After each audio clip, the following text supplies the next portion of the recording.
No niin, ja katsotaan sitä. No viinakassi, että mitäs mulla on tää? No tätä soppakassi. Mitäs tää kassis nyt löytyy perjantaina? Onks tää se perjantai-polo täällä vai mikä täällä? No, perkele kun huones paikkana. Otetaan se tuolta noin ja katsotaan onks tää mun viinakassi sieltä noin.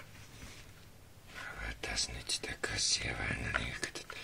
Joo, täällähän se on mun mehopollo-aleikki täällä, no niin. Täällä on Marlini miehopollo tässä. Joo, mitäs se onkaan? Joo, ja 4% näyttää olevan tätä hedelmää tässä viinapollossa. Eikö puhu teillekin sitä? Tää vuotelee vähän Marlini tällekin laitettu 4% tätä hedelmää juomaa. Ja tässä on 4 hedelmää, että kyllä tällä lähtee, joka tuijot mulla kyllä oli tässä viinimarjaakin, eikö tätä vihreän, no niin, jätellään tätä. Tänään tämä mun leipäpussi onkin, kun mä astikin tätä leivää evästä vähän mukaan tänne töihin.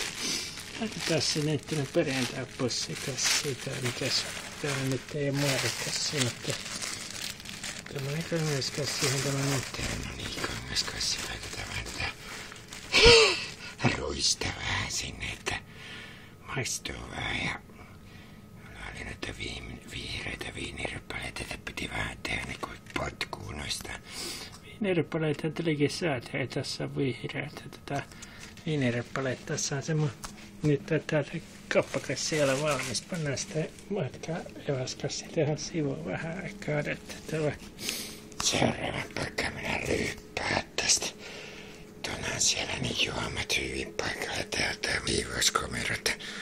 Ja tavallaan sitä juotavaa